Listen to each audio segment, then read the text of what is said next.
Muy buenas tardes, doctor Bernal Villalaz.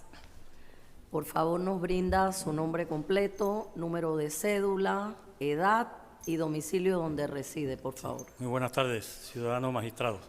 Mi nombre es Miguel Antonio Bernal Villalaz. Mi número de cédula es el 8-153-2773. Ciudadano panameño, residente en el Distrito Capital, en el corregimiento de Bellavista, y tengo 72 años. Muchas gracias. Doctor Bernal Villalaz, ¿cómo considera usted debe ser la relación entre el Tribunal Electoral y los órganos ejecutivo, legislativo y judicial? Si partimos de la base de que un Estado de Derecho debe valer la supremacía constitucional, podríamos nosotros decir que el Tribunal Electoral, tal como está estructurado en la Constitución del 72, lo coloca en un casi órgano del Estado, concentrando funciones que en mi opinión no le corresponden, funciones administrativas, legislativas y hasta judiciales. Ello se debe a la manera como surgió el Tribunal Electoral en nuestra legislación. Recordemos que hasta 1989 aquí rigió un régimen militar que hizo una constitución a su imagen y semejanza, creó un tribunal electoral para los propósitos que le concernían y se le dieron una serie de funciones y atribuciones que no armonizan con los otros órganos del Estado, pero sobre todo que invade el campo que le corresponde al órgano judicial. ¿Por qué digo esto? Porque si el órgano judicial es el que tiene la responsabilidad de velar por la Constitución, pero nosotros vemos que el Tribunal Electoral no está, diríamos nosotros, en armonía con el órgano judicial.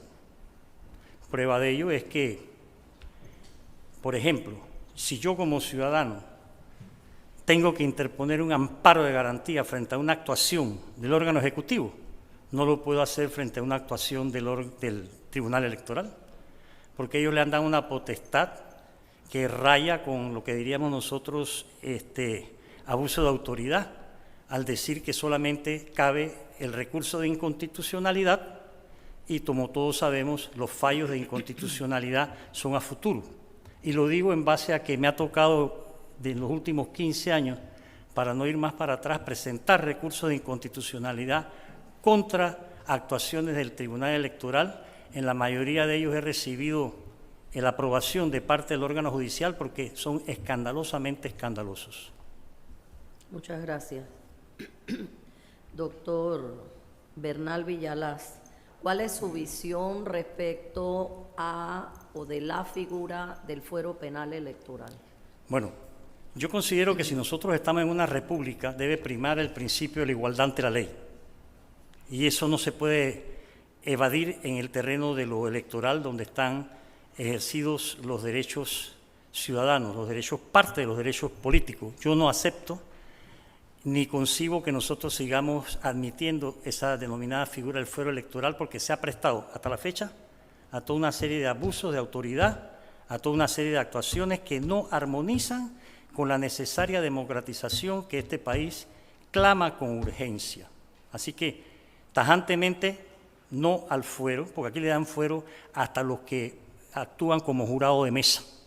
O sea, y eso ha servido para que una gran cantidad de ciudadanos, lamentablemente, lo hayan utilizado para protegerse de acciones penales o civiles que tienen en su contra. Muchas gracias.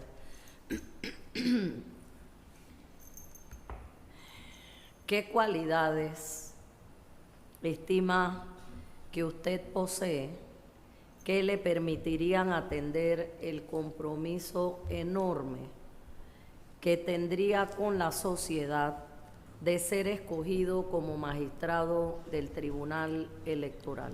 Bueno, yo no soy muy amante a hablar de mis cualidades, pero ya que usted me lo pregunta, ciudadana magistrada, le diré que mi experiencia como educador universitario durante 48 años ininterrumpidamente, dentro y fuera del país, el conocimiento que he adquirido no solamente por mis estudios, sino también a través de mi actuación en el aula, donde uno aprende más de lo que puede enseñar, el hecho de que tengo un alto grado de independencia de criterio, no pertenezco a ningún partido político, ni en formación ni formado, tengo una comprobada vocación democrática porque me he dedicado fundamentalmente a luchar por las libertades democráticas de este país y por los derechos humanos, y no me he escondido para hacerlo.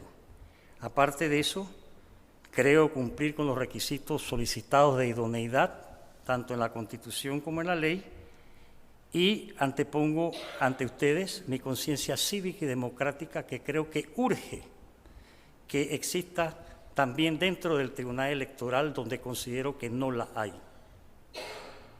Muchas gracias. A usted. Esta era mi última pregunta para el entrevistado, magistrado Olmedo Arrocha Osorio. Gracias, presidenta. Bienvenido, ciudadano aspirante Miguel Antonio Bernal Villalaz. Antes de iniciar con esta entrevista formalmente, yo quisiera que se me permitiera dejar consignado que hay personas en nuestras vidas que resultan inspiradoras. Usted fue mi profesor y no solamente me ha inspirado en mi ejercicio profesional, sino incluso para aspirar a venir a este cargo, por su pensamiento crítico permanente, por su condición permanente de rebeldía cívica,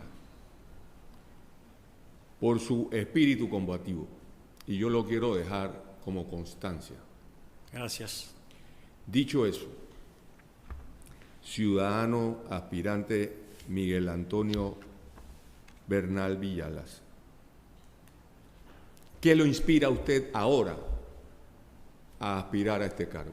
Bueno, déjeme decirle que ahora, casualmente, me he permitido aspirar a este cargo por diversas razones.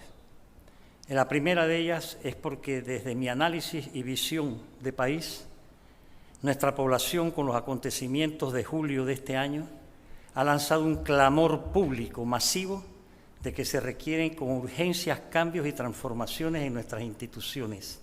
Y considero que una de las que más urgente los requiere es casualmente el Tribunal Electoral, porque es allí donde se organiza todo relativo al sufragio, siendo el sufragio la expresión de la voluntad ciudadana cuando se realizan elecciones generales, como es el caso que se va a dar en el 2024. También lo he hecho porque hasta ahora no se había presentado, por así decir, la oportunidad de concursar con la esperanza de que sea libre de influencias de cualquier naturaleza o de órganos ajenos al de ustedes. Eso no se dio la última vez que el órgano judicial designó un magistrado al Tribunal Electoral. Y yo confío y espero, porque tengo derecho a ello y a decirlo, que ojalá que en esta ocasión las consideraciones que lleven a la elección de la persona que va a reemplazar al actual magistrado Araúz se tomen en cuenta no las recomendaciones, no las influencias, no las, como se dice, de cualquier naturaleza que coarte la independencia que debe caracterizar a este órgano del Estado. También me anima el hecho de que yo sigo siendo profesor, y como profesor quiero brindarle casualmente, como usted bien lo ha dicho, a mis estudiantes motivo de inspiración para que se preparen, para que se superen, para que tengan cada día más y mejores conocimientos para ponerse al servicio del país. Yo estudié soñando poderle brindar un servicio a mi patria. Creo haberlo hecho hasta ahora. No lo he hecho desde un cargo público que no sea el de profesor de la Universidad de Panamá en la Facultad de Derecho, como a la mayoría de ustedes les consta, y en esta ocasión, sí, debo decirlo con la sinceridad que me caracteriza, que yo considero que es hora de estremecer el Tribunal Electoral democráticamente a través del debido procedimiento existente, a sabiendas que, como nos enseñó el doctor César Quintero, en Panamá la justicia es en una sala de 3 la decisión de 2. Así que yo sí sé a dónde voy y yo sí sé lo que hay que hacer, a pesar de que pueda estar en minoría si este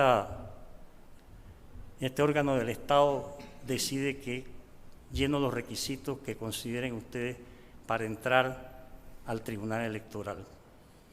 Y parafraseando su respuesta sobre el verbo estremecer, ¿Sí?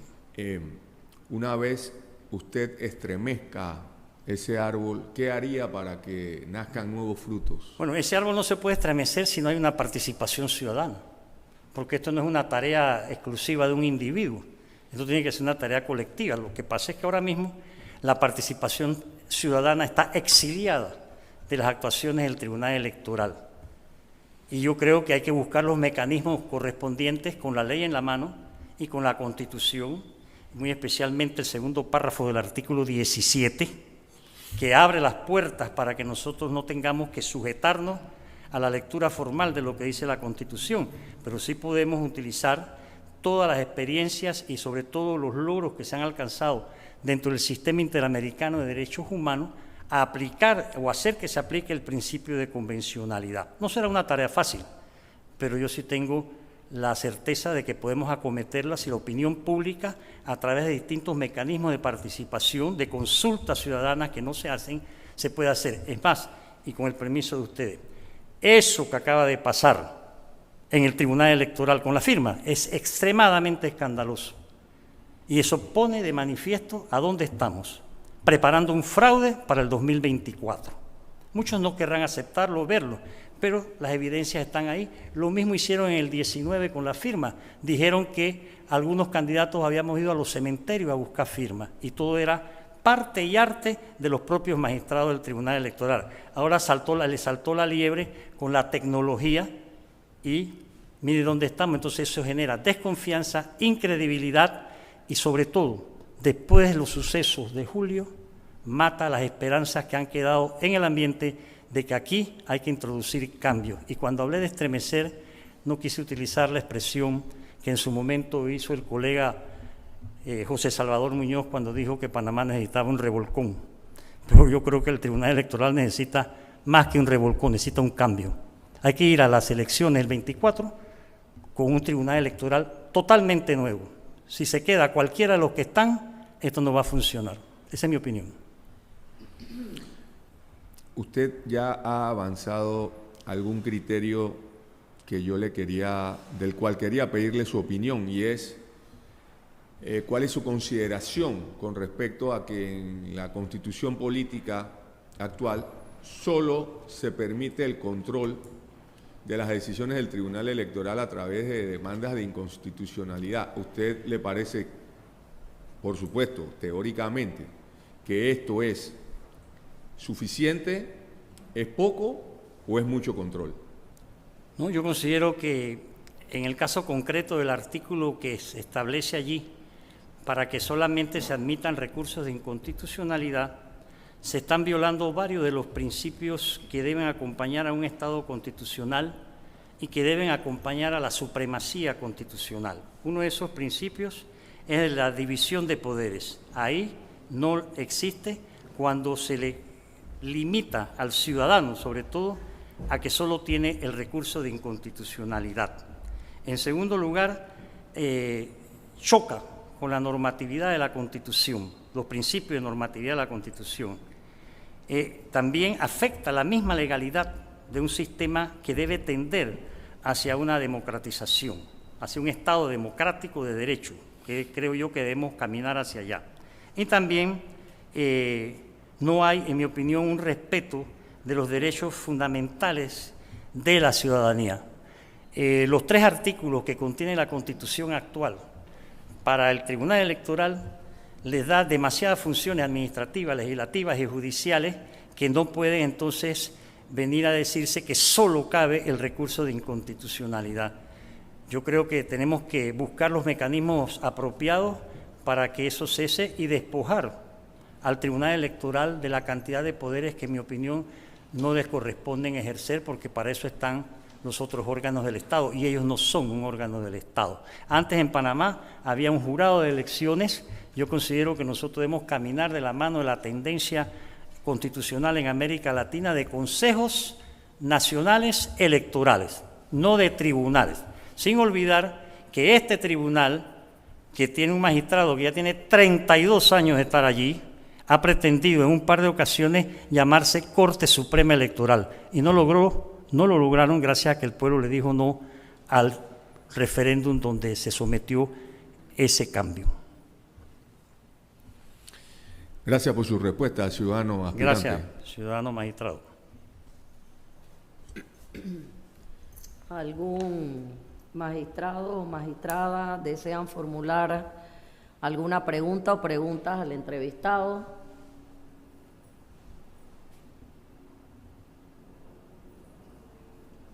Magistrada María Cristina Chen Estanciola. Muchas gracias, señora presidenta. Doctor Miguel Antonio Bernal, escuchando su exposición, como académica que soy, me llama mucho la atención que usted ciertamente hace referencia a lo que usted denomina el principio de convencionalidad.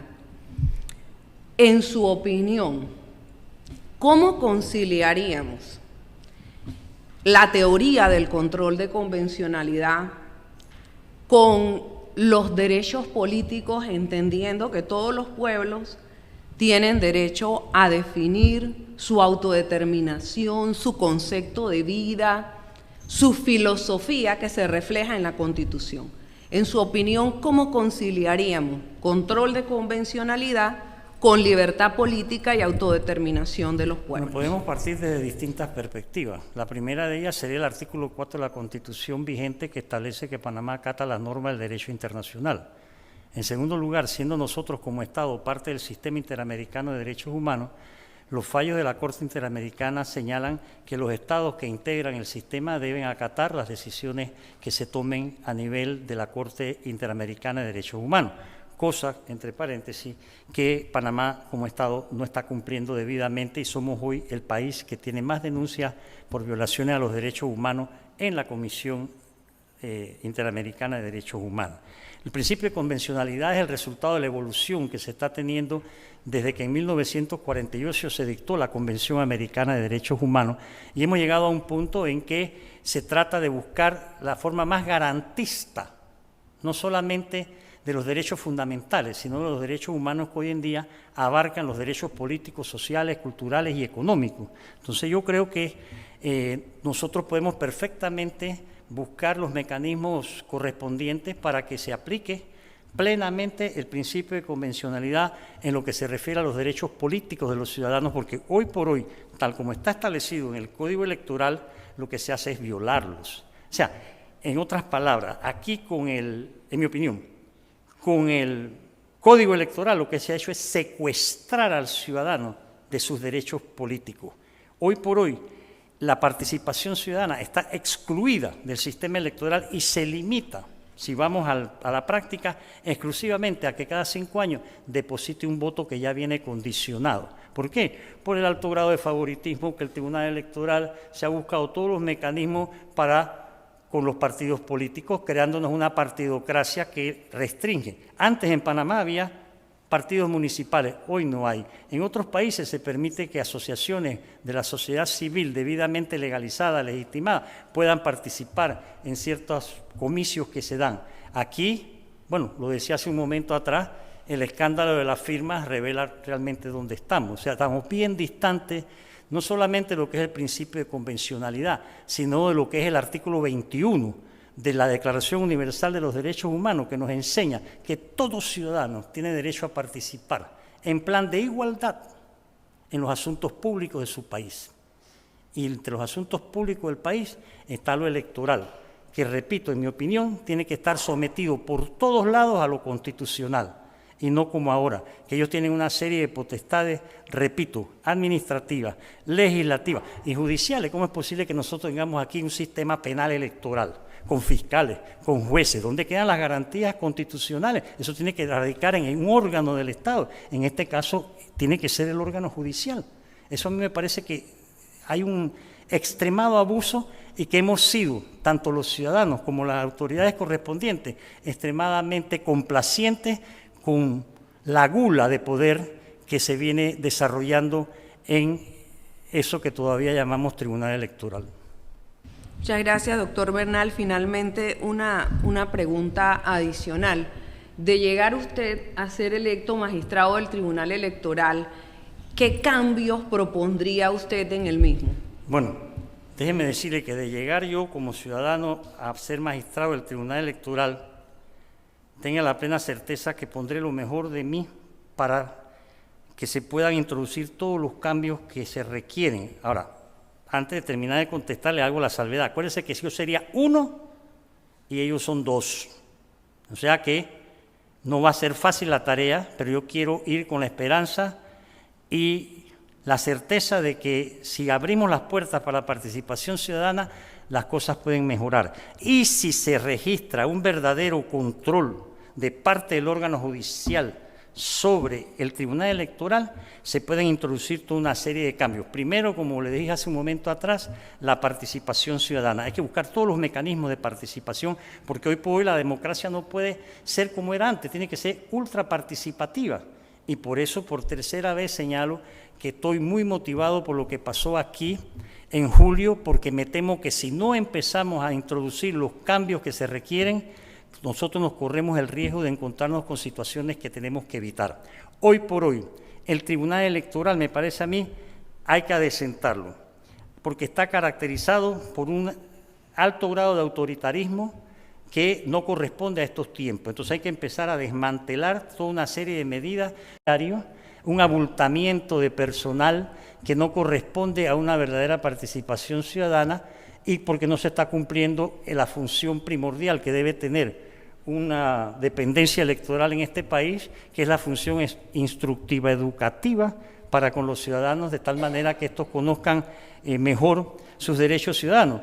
Yo no soy magistrado del Tribunal Electoral, pero yo llevo 25 años repartiendo a la población y a mis estudiantes esta tarjetita con las garantías constitucionales de la persona sobre la libertad personal.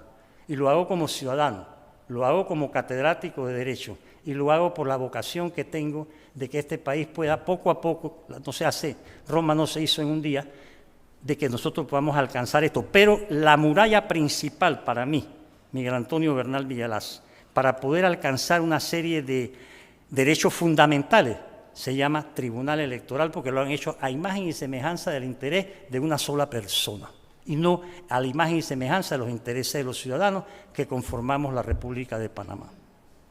Muchas gracias, doctor Bernal. Gracias, magistrado. Magistrada Maribel Cornejo Batista. Gracias, magistrada presidenta. Buenas tardes, aspirante Miguel Antonio Bernal Villalaz. Quisiera escuchar su opinión en torno a dos temas: el financiamiento de las campañas electorales y la paridad de género. Hay varios trabajos, magistrada, sobre el tema del financiamiento electoral. Uno de ellos es casualmente del doctor Salvador Sánchez.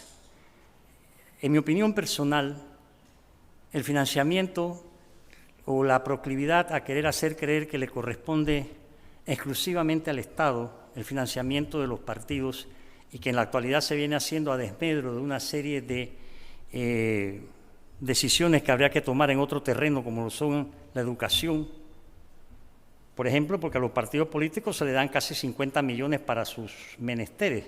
Tienen la ventaja de que pueden introducir carros y un sinnúmero de privilegios cuando llegan las elecciones. No pagan electricidad, no pagan local, todo eso lo pagamos los ciudadanos. Pero el problema es que no hay el contrapeso necesario del momento en que se permite que las contribuciones privadas sean las que prevalezcan y cuando no hay la transparencia necesaria para saber quién le dio qué a quién. La manera como lo tienen estructurado en la actualidad para tanto los de la libre postulación como para los partidos políticos me parece a mí que es insuficiente en desmedro de la protección que supone que no haya esa igualdad ante la ley que debe existir también en materia de repartición. En otros países, de los cuales no tenemos necesariamente que buscar modelos, pero sí podemos ir a ver ejemplos, hay toda una serie de mecanismos mucho más favorables al ciudadano y no favorables a los partidos políticos como ocurre en la actualidad. Ahora mismo hay una desigualdad muy grande y por eso es que no veo con muy buenos ojos, digamos, la manera como aquí se financia por parte del Estado a los la cuestión electoral, porque a quien realmente están financiando es a los partidos políticos, y ahora me he enterado que hasta dentro de los propios partidos políticos están estableciendo ciertas diferencias de unos a otros, es decir, a los más grandes con los más chiquitos, y se supone que los partidos políticos no se tienen que medir exclusivamente por la cantidad de adherentes, que en un país donde se practica el clientelismo, pues todos sabemos eso en qué termina. En cuanto a la paridad de género, mire, Panamá hasta la Constitución del 46 hubo muchas luchas de dignas y respetadas mujeres de este país y también de varones en pro de lo que hoy se llama paridad de género. En aquella época la mujer no se le permitía ni siquiera votar. Tuvo que llegar la constituyente del 45 para que se permitiera que fueran candidatas y varias de ellas fueron constituyentes del 45, que nos dio la Constitución del 46. Yo creo que para que haya paridad de género tiene que haber igualdad ante la ley. Si no hay igualdad ante la ley, la paridad de género pierde una preciosa oportunidad de estar claramente establecido. Y mi experiencia en el aula hasta ahora ha sido de que en este país, felizmente, y lo digo respetuoso y sinceramente, pues de un tiempo para acá, de unos 15 años para acá, los alumnos que uno tiene son alumnas, la mayoría son mujeres, y terminan siendo mujeres profesionales muy valiosas para el país. Pero eso todavía no se logra porque hay una especie de apartheid que no queremos confesar. Hay mucho apartheid para muchas cosas, no solamente para la paridad de género. En el terreno laboral, por ejemplo, en el terreno educativo, estamos sufriendo la ausencia del respeto de la paridad del género o la ausencia del respeto de permitir el ejercicio de un derecho humano como es la educación. Ejemplo concreto, Universidad de Panamá. Le han prohibido a los estudiantes de primer ingreso que asistan a clases presenciales. Eso es un crimen, porque nada justifica que no se permita tener el alumno en el aula. Entonces, estos estudiantes que van a ir el año entrante a segundo año, vienen de 3 años de virtualidad. Yo tengo ahora mismo estudiantes que vienen de 2 años de virtualidad y créanme que hay que poner bastante empeño para ponerlos al día de lo que debieron haber aprendido cuando estaban en 5º año. Entonces, esto de la paridad de género, veo con preocupación que a veces se desvía hacia inclinaciones que no necesariamente buscan la igualdad ante la ley, que para mí es un principio caro, que desde 1789 en los derechos del hombre fue claramente establecido y que se ha ido a veces ganando terreno, pero hoy por hoy todavía nos falta bastante camino por andar y creo que desde el Tribunal Electoral se podría hacer una muchísima mejor labor. No necesariamente diciendo que tiene que haber 4 varones candidatos y 4 mujeres candidatas, porque no se trata de una fórmula de esa naturaleza, sino buscando realmente una participación ciudadana sin distingo de género. Y es simple, por el simple hecho de ser ciudadano, usted tiene todos los derechos, y si se le da al varón, se le tiene que dar a la mujer. Y si se le da a la mujer, no se le puede negar al varón. Ahora, esta es una sociedad nuestra, bueno, ustedes la conocen tanto mejor que yo, que exige de parte de todos nosotros, de cualquier posición, cargo o profesión, bastante dedicación y empeño para poder conquistar algunas cositas, ¿no? Nos tomó 21 años deshacernos del régimen militar, no sé cuántos más nos va a tomar alcanzar la soñada democracia que desde el siglo XIX nos planteaba don Justo Arosemena, cuando nos enseñaba a todos ser ante todo panameños, algo que estamos perdiendo también la identidad nacional casualmente para mí, por la no actuación, la no debida actuación de esa dependencia que se llama Tribunal Electoral. Gracias, magistrado.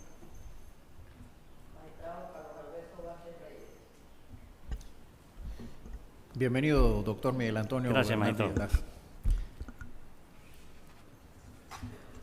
Sus convicciones han siempre sido demostradas en todo momento a lo largo de su actuar, como lo ha presentado en esta presencia ante esta corporación y ante la sociedad que lo observa en este momento. el intelectual, el letrado, el docente, el hombre de las convicciones cívicas inclaudicables. Tal vez sea muy osado por este servidor hacer esta pregunta, pero quisiéramos conocer al ser humano, al Miguel Antonio Bernal, que se traduce en todas estas actividades, funciones y compromisos a lo largo de su vida, el ser humano. Le decía hace un momento atrás, magistrado Vázquez, que no soy muy dado a hablar de mi persona, y menos en una sociedad donde el ego es más grande que el país. Pero yo simplemente he tratado de ser a lo largo de mi vida un ciudadano, porque para mí ser ciudadano conlleva toda una serie de principios y valores que casualmente, como no existen plenamente en esta sociedad, ha habido que luchar bastante. Me ha tocado, y yo lo seleccioné así, ejercer una tarea crítica, sobre todo a los poderes constituidos, tanto en dictadura como después de ella. Pagué con 2 exilios, con un par de carcelazos, pero lo pagué, si me lo pregunta, pues no a satisfacción, pero yo sabía el riesgo que corría, porque la libertad, cuando uno lucha por ella, trae sus riesgos.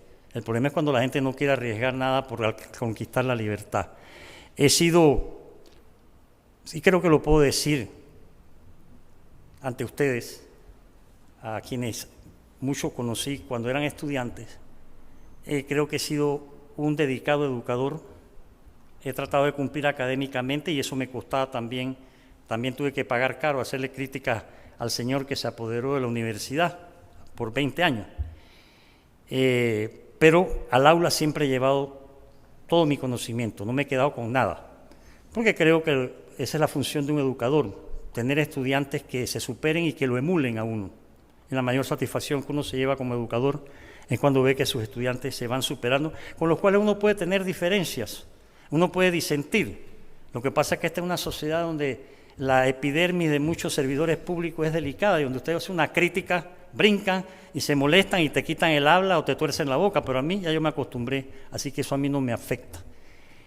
Creo, con todo respeto, que he sido un buen padre, porque fui un buen hijo. Y como ciudadano, volvemos al punto de que mi conciencia cívica me ha llevado a actuar como he actuado. Yo sé que no soy monedita de oro, ni he pretendido jamás serlo. Yo me eduqué para servir al país, pero me tocó regresar al mismo cuando imperaba la dictadura y yo opté o irme de director de los asuntos jurídicos de un banco extranjero o de irme al aula a enseñar y a compartir lo aprendido. Y no me arrepiento de haberlo hecho. Y hoy estoy aquí ante ustedes, con todo respeto, sin pensar en ningún momento que he venido a tomarme la cicuta, sino todo lo contrario, convencido de que por lo menos mi presentación podrá ser de utilidad para quienes a través del YouTube del órgano judicial están siguiendo estas intervenciones con interés y aportar con mi participación ante ustedes y las preguntas que han tenido a bien formularme algunos, aportar como siempre busco hacer, a riesgo pues de no ser santo de devoción de más de 4, pero yo cuando me duermo tranquilo, porque yo estoy contento con mi conciencia. Y un pequeño ahí, que mucha gente dice que Bernal se pelea hasta con él mismo. Si Bernal se mira en el espejo y pelea, digo sí. Cuando yo me miro en el espejo y veo que no estoy siendo coherente con mis principios, agarro unas rabietas no vistas, porque yo creo que uno tiene que buscar siempre la coherencia en sus actos. Yo digo lo que pienso y pienso lo que digo y hago lo que pienso, respetando la ley, porque a mí nunca me han podido acusar de violar la ley, ni siquiera a nivel de el delito de calumnia o de injuria. Así es que, por ese lado, pues, pero por lo demás, un ser humano con mis virtudes y mis defectos como los tenemos todos, pero para eso son las virtudes, para tratar de afianzarlas, y los defectos para tratar de repudiarlos. Muchísimas gracias, doctor. Gracias a usted, magistrado.